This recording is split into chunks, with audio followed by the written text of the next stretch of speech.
What's going on, Guardians? It's Tizzle here, and in this video I'm going to be doing an updated guide for the Warlord's Ruin dungeon. Back when the dungeon dropped, I solo flawlessed it the first day, and then I busted my ass testing strats and pumped out a very quick guide because I was heading out of town the next morning. Needless to say, the video was pretty rushed and I got like no sleep in that 48-hour stretch of time. Then last season I did updated guides on solo flawlessing all the other dungeons, but now I want to go back and visit Warlord's Ruin because Prismatic has dropped and the strategies are going to look somewhat different. As in all my solo flawless guides, this is not a guide on how to do the mechanics of the dungeon. You should never be attempting a solo flawless run of a dungeon if you haven't completed it a few times first and understand the basics of what's going on. The other disclaimer is that I tested various weapon damage rotations on each boss, but in this video I will only be recommending one or two strats as I find them the safest and most effective way of dealing good DPS and total damage, while also giving you nice loadout flexibility for completing the mechanics as well. Of course, you're free to use whatever strats you like, but I will just be touching on the things that I recommend that are the best for the general player base. And finally, Bungie made a recent change where loadout swapping overrides things like Envious Assassin and many other things. And in my updated dungeon guides, a lot of people said they don't like doing loadout swapping, so these strats will not include any loadout swaps. As such, the builds are not perfectly optimized. That being said, they are set up in such a way to give you max armor charge going into a damage phase, with weapon surges on the boots so you can deal the most damage. I also want to note that I didn't use any exotic class items for any of this. They are niche and I want this to be easily accessible to pretty much everyone. So if you want to use a Star Eater class item, which is very effective in this dungeon, feel free, but like I said, this guide doesn't include any exotic class items. I also use weapons that are pretty easy to get, like world drops or things like Izanagi's Burden that have been around forever. But if you have a certain weapon that you like to use, again, feel free to use it. So even though Buried Bloodline is absolutely goated in this dungeon, and I definitely recommend it, I don't use it in any of the strats in this video. Finally, I made a video recently talking about the changes to the health pools of the dungeon bosses, and from what I can tell, the final boss of Warlord's Ruin actually has less health now, so it may be easier than ever to get this solo flawless. That being said, I did also mention in that video how it feels like the final boss hits like a truck. Its Void Eye Blast does a ton of damage, so I definitely recommend Void Resistance and Concussive Dampener when you get to the final boss. Maybe it's all in my head, but I've run this dungeon quite a bit and it definitely feels different than it felt last season. So now that we have all those disclaimers out of the way, let's jump into it. The first boss is Rathel, First Broken Knight of Fikril. This boss is a Scorn Chieftain and his Solar Scorch Cannon shots hurt like a bitch. He has a short damage window, so you want a good burst damage option. If you only capture one totem, you get 14 seconds to deal damage, and if you capture both, you get 19 seconds. Which brings me to a huge gripe I have with this dungeon since Final Shape released. You cannot see the damage window timer thanks to all the buffs you have active on the left side of the screen. The timer needs to be moved to the top, but at least as of the recording of this video, we do not have that. Please change this, Bungie. It makes this dungeon very annoying because you don't know how long you have for damage. So for Hunter, I chose to go with Stylus Execution. This let me go invis to capture the totems, which was super handy because the ads on the boss can melt you in a hurry if you don't have a barricade or a rift. I tried a couple of different strats, one with Tether where I would pop the Tether right before damage phase and go to town with my weapons. Another where I tried a Liar's Handshake build, which I think would be excellent, but I was often not getting cross counter to activate, and the heavy hitting melee gives you your health back, so if it doesn't activate you can end up dying during DPS, which is super annoying. Adding this in post-script, I see while editing that I didn't have my combination blow melee, so all I had to do was do a gambler's dodge and I would have got my melee back and then I would have been proccing cross counter. So yeah, that's a skill issue and just don't be dumb like me, and the Liar's Handshake build would work well. So yeah, that's my bad. I also use Celestial Nighthawk with Bad Juju, a Glaive, and Edge Transit. You can deal big single shot damage with the Goldie and then go in with your Edge Transit shots.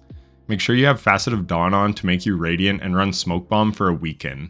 And then I also add on Facet of Courage and a Duskfield Grenade to further juice my Goldie damage. This weapon setup was really good and something I recommend for all the classes. The mechanics are quick, so if you can chain kills with Bad Juju, you can potentially get your super for every phase, though the timing is really tight. We also have Anti-Barrier Pulse Rifle, so it cuts through the Scorn Lurker shields with ease. You of course run Kinetic Siphon to make orbs with Bad Juju, and if you have Facet of Purpose on, you will get Restoration when you pick up the orbs, which is great for survivability. Then we have the Glaive so we can block damage while we are capping the totems since we can't rely on invis. We also have Expanding Abyss to make our void sources deal more damage to weakened targets. So you can go a few ways here. Go with Tether and Edge Transit with Envious and Bait and Switch for good damage that relies on your weapons, but this does mean that you'll be at the mercy of getting heavy drops, where the Celestial route gives us more damage from our super plus great damage from our weapons. Celestial Nighthawk with Bad Juju, a Glaive, and Edge Transit with Envious and Bait and Switch and Triple Void Surge is really good. If you don't have the God Roll Edge Transit, then there are some other decent rolls you can get on this GL as well. I tested a bunch of swords, and I don't really think they're the play. Grand Overture is too clunky to use, Liar's Handshake is great like I said, but it was very inconsistent for me. Plus, I do like that strat is not reliant on ammo as much, but the loadout that most surprised me and is super easy to use and gave me a chill 4-phase was using a combination blow setup for Ad Clear and Invis. I just used Assassin's Cowl, though you could use Liar's Handshake as well. Then I used 2 Solar Surges and a Solar Holster mod for auto reload, and then Parasite, a Solar Fusion Rifle with Vorpal Weapon and Cartesian Coordinate, and then a Strand Pulse Rifle. The Strand Pulse was able to apply unraveling rounds thanks to Facet of Bravery, which supplemented our damage, and then you just shoot a Tether right before damage, get a melee kill with Facet of Dawn to have Radiant, and then shoot your Parasite shot for huge damage. We have Radiant Orbs on as well to give us 10 seconds of Radiant whenever we pick up an orb. This damage rotation deals great burst DPS thanks to Parasite and how it works, and there are enough enemies to kill in between every phase that we always have a ×20 shot to start damage. Then you just shoot Parasite, swap to a Fusion Rifle and shoot it, then swap back to Parasite when it auto reloads thanks to your holster. I wasn't even swapping back much to be honest, and I still got an easy 4-phase even with some scuffed phases. I had triple heavy-handed and dynamo and hands-on so that I could make lots of orbs and get my super back quickly with my helmet mods, and time dilation on the class item to extend my surge timers. This setup was by far the easiest and the most user-friendly, and I would definitely recommend this to be your loadout if you're running Hunter on the first boss. And to be honest, this loadout may be the best on all the classes. It's just excellent.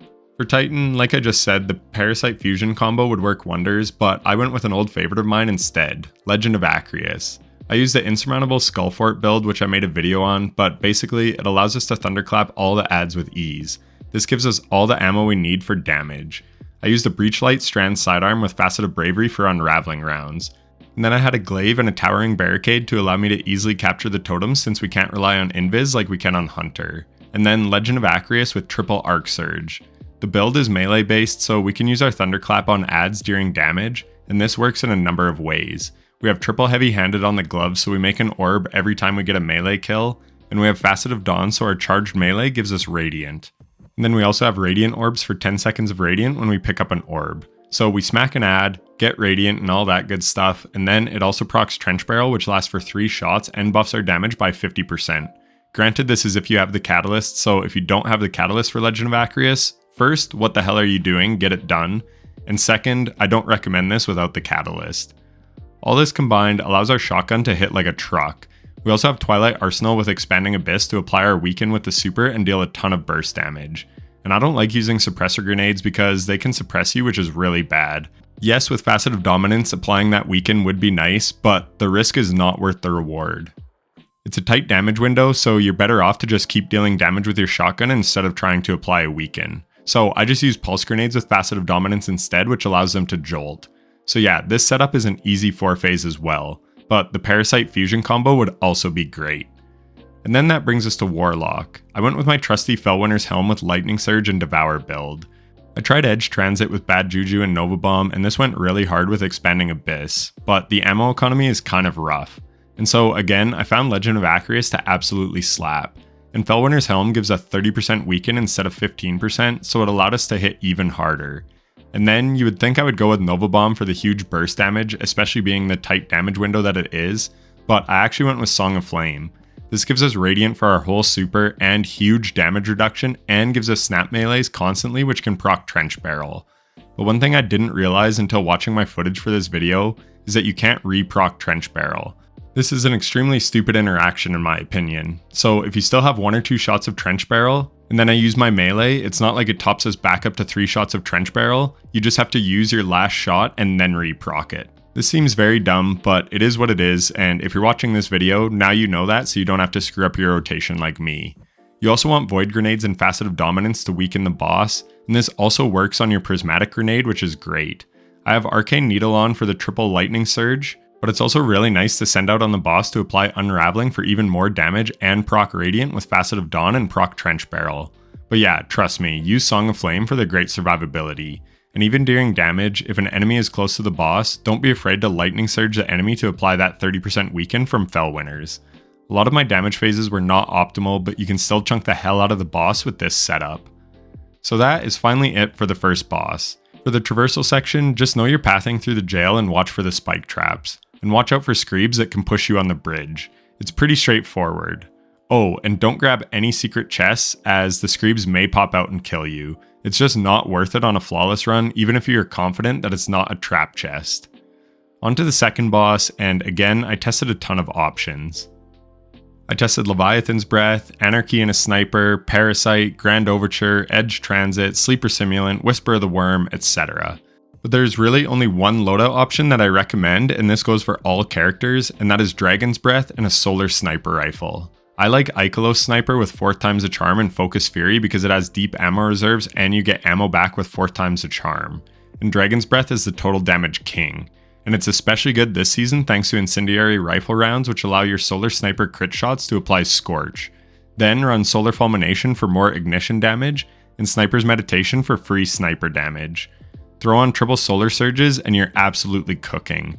I was getting more than 1,000,000 damage per phase with this setup than any of the other setups. And it's super consistent and easy to do. On Hunter, we go with Celestial Nighthawk with a Smoke Bomb for Weaken and Radiant, Duskfield Grenade to proc Facet of Courage, Stylus Executioner for easy invis to stay alive, and Facet of Purpose for Resto when we pick up an Orb of Power, and then Radiant Orbs for Radiant when we pick up an Orb. I had Strand Siphon on my helmet with a Slice Hatchling Pulse Rifle. And something I learned was that Hatchling procs can also spawn Orbs of Power if it gets a double kill. So basically we mow down adds with our primary to make orbs leading into damage phase. And then as the damage phase goes on, we kill adds on each torch to make orbs so that we always have radiant for damage. This is crucial. And if you have higher intellect like me, then you can possibly get 2 supers in one rotation if you leave enough adds up. I just needed a bit more intellect and I could have done it consistently. This will help make it an easy 3 phase, though I still got the 3 phase, it was just tighter than it should have been. Prismatic is also clutch for this fight, especially on Hunter. So you lead off with a wombo combo to weaken the boss, give Radiant from Facet of Dawn, and 10% more Goldie damage with Facet of Courage with our slow from our Duskfield Grenade. Pop Goldie and shoot him in the head, then shoot Dragon's Breath and then just deal with the adds. Pop Prismatic and abuse your wombo combos. This is great as your melee is applying Weaken, and the Transcendence Grenade is causing Scorch which helps reloads Dragon's Breath. Plus Transcendence gives us a weapon damage bonus of 5%, so just keep spamming abilities in Dragon's Breath while mixing in sniper shots. On the third torch, you have some separation. Finish off your abilities and then deal weapon damage, and throw your final smoke bomb on the last plate. Dragon's Breath is amazing here. The boss wants to push you, but it gets stunned by the ignitions from Dragon's Breath. It also auto-reloads itself, which is awesome. And it's nice because it deals damage over time, allowing you to take out adds on the torches if you have to. This is absolutely crucial.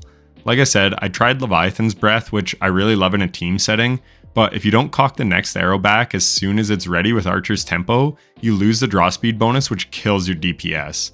And this sucks ass because sometimes you have to deal with adds on the plate. I just didn't like the flow of it at all, where with Dragon's Breath you were constantly dealing damage to the boss even while dealing with adds. I even tried a Lucky Pants rotation, but I didn't like it as much. This setup worked amazingly. On the Titan, I sadly didn't record my footage for some reason, but the same weapon loadout is recommended. Dragon's Breath and a Solar Sniper and then the Skullfort build. This build goes super hard, but the Twilight Arsenal Super isn't quite strong enough to get us the 3 phase. But it's a chill 4 phase, and the time between damage phases is super chill because you just melee and kill everything. So this makes the setup great for ammo economy as you're just getting ability kills constantly, and what it lacks in damage, it makes up for in ease of use and the mechanics for getting to damage. What holds it back is Prismatic Titan does not have a way to weaken while you're in Transcendent, unlike on Hunter and Warlock. And speaking of getting to damage, there are a couple tips. Again, Dragon's Breath is great for the chieftains who spawn the totems. The reason I love this loadout so much is you always have max ammo for every damage phase. So as soon as the chieftain spawns a totem, kill him. I usually just use the Dragon's Breath shot and a few sniper shots. Then cap the totems and make sure you don't die to the storm. Then you get 2 balls to dunk and rinse and repeat. So take out the eyes right away and then cap the totems again. Once you have all 4 balls, that is when you want to do ad management before damage. So kill a bunch of the ads, especially the orange bar snipers, as they will fuck you up while you deal damage. Take out some eyes so that you can dunk the balls easily. I go from right to left and finish top left. It is just the way I prefer, but you can do whatever you like. The other important thing is to farm ads so you have full armor charge going into damage. Again, we are not doing loadout swaps, so you need to manage this. Thankfully, it's very easy. Just run a siphon mod on your helmet and take out ads with your primary. Once you have full armor charge and most of the enemies down, grab the last ball, and ads will respawn, so you may just have to get used to the timing. But yeah, in the lead up to damage phase, don't worry about ad management until you have captured 4 totems and you're ready to dunk the balls. This will just speed up your time in between phases. For me, it was about 15 minutes with a 3 phase. So onto Warlock, again, you would think Nova Bomb would be better, but no, you want to go with Song of Flame. This is because again, it gives you Radiant and big DR, and it also refunds your abilities. So the rotation is super cool. Also, you get the Snap Melee, which helps reload the composite propellant for Dragon's Breath, allowing you to deal even more Dragon's Breath damage. Granted, you also expend more ammo, but that's fine. I already talked about how great the ammo economy is with this setup. I was able to deal a ton of damage in 1 phase with this setup, allowing for an easier 3 phase than Hunter. So the rotation is this. Throw your weakened Vortex Grenade, dunk the ball, shoot Dragon's Breath and throw your Arcane Needle to apply Unravel and proc Radiant. Shoot some sniper shots, then shoot another Dragon's Breath and pop Song of Flame. Sadly, you can't get a weaken off with Song of Flame, but again, you just use your Snap Melee to cause ignitions and shoot lots of rockets. Sadly, one thing that I noticed when watching back my footage is if you're in super and grab an orb, it doesn't seem to give you armor charge. So that really sucks as we lose our weapon surges towards the end. But still, the damage I did with this rotation was far greater than on any other class. Once your Song of Flame runs out, you have your abilities back so you can again throw a Void Grenade to weaken the boss and an Arcane Needle for Unravel and Radiant. Then going to the 3rd bell, we pop Transcendence to give us our Transcendence Grenade, which can also weaken, and we get a weapon damage boost. We spam our abilities, and then once we are on the final plate, we will again get a Vortex Grenade back. This loadout can apply weaken on every single plate, which just helps juice our damage that much more. It's incredible. So that is my recommendation for this boss. You could also run the Bleak Watcher build here if you wanted, and it may even be better. That's because I rarely had an enemy get close enough to the boss to proc my Fell Winners, but it's still nice for general play in the lead up to the boss.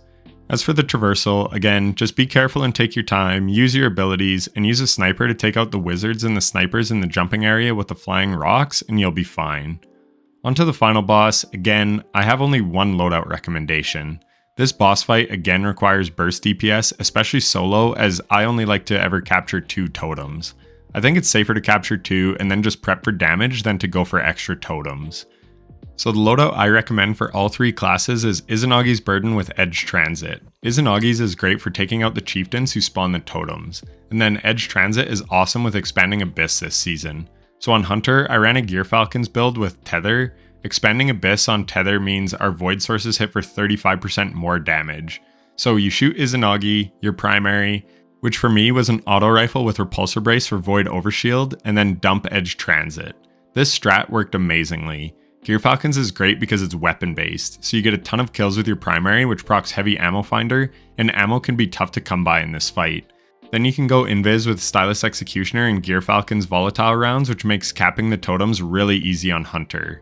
You could also go Celestial, but this setup is definitely safer in my opinion. Again, I tried loads of other damage setups, but I think this one is the best. Parasite could be another great option though. But if you do have Buried Bloodline, then that's probably even a better option than Izanagi's, but it depends if you have it or not. There's also an exploit where you can jump to the next platform for damage, but I didn't use this as I wanted to use these loadouts that do the mechanics as intended and without loadout swapping, and I found this one to be great. What I like about this fight is you can take it at your own pace. You can let Scions multiply so that you can farm ammo and super energy and transcendent energy and orbs off them. You can trigger the chieftains whenever you want to because you have to shoot the 6 Acolyte eyes. This means you can leave one eye up and take out all the enemies and the blights on the floor. You can reload all your weapons and then kill the last eye whenever you're good and ready. The tricky part is damage. You have a small damage window, and capturing 2 totems only gives you about 10 seconds to deal damage, and it spawns Scions right when damage starts. I like Withering Blade melees for taking them out quickly and proccing Radiant and then dealing damage. but you do what works best for you. One other tip is the Hex Drinker that you have to punch to get rid of Hex of Vengeful Corruption. Try and melee him at the end of the timer, or you can do it early and just run away from him, but at 5 seconds he will despawn. This is when you have to clean up all the enemies and get ready for damage. So the rotation is the same on all the characters. For Hunter, I like to tether early so I don't waste previous seconds shooting my super during damage. On Titan, I once again have the Skullfort build. This lets me kill all the enemies with ease and have constant armor charge and radiant. I use a Raw Sarago with rewind rounds and onslaught which chews through enemies. And just to talk about it a little more, Buried Bloodline is absolutely awesome here as well. It applies weakens so you can take out the chieftains quickly, and it has great ammo economy, and it gives you Devour for great survivability on any class. And it can one-shot the blights on the ground. I highly recommend it. And it's easier for proccing bait and switch than Izanagi because you have to ADS and try to hit the crit with the sniper. But again, I wanted to go with weapons that most people should probably have or at least can easily get. But back to Titan, you want to run a Towering Barricade for survivability, and this will also stun the Hex Drinker, making him easy to punch and get away from. You can also suspend the Hex Drinker with a Shackle Grenade if you like. The Warlock actually has the best damage for this boss. Nova Bomb hits like a truck with Expanding Abyss, and then Edge Transit does as well, and our Prismatic has access to Weaken Grenades, so this really helps. On top of this, on the up top section, we can get a melee kill to proc Felwinter's Helm, which helps a lot. This also gives us Devour, which is really nice for survivability. Overall, I think Warlock is the best for this solo flawless. It's an easy 4 phase on the first boss, easy and safe 3 phase on the second boss, and great burst damage for the final boss thanks to Nova Bomb. After all the testing I did for this video, I actually took that setup through the dungeon and did a solo flawless, and I did it with commentary. So if you want an even more thorough breakdown of this dungeon, then go ahead and watch that. But anyways, that is it for this video. I was actually surprised how smooth the runs went without doing things like loadout swaps. Sure, it isn't totally optimal, but if you go in with the right setup, then the builds really make each encounter quite easy. But the main thing is just having a way to make orbs and a way to get health back. Be it Resto or Devour or Knockout or whatever. Even Invis to hide from the enemies is nice. Anyways, I hope this video was helpful and informative, and if it was, a like and subscription would be greatly appreciated. I hope that this updated guide helps you to achieve a solo flawless if you haven't already. But that's it from me. If you're still here, then thanks so much for watching to the end. It means a lot. Good luck with your solo flawless attempts, and take care.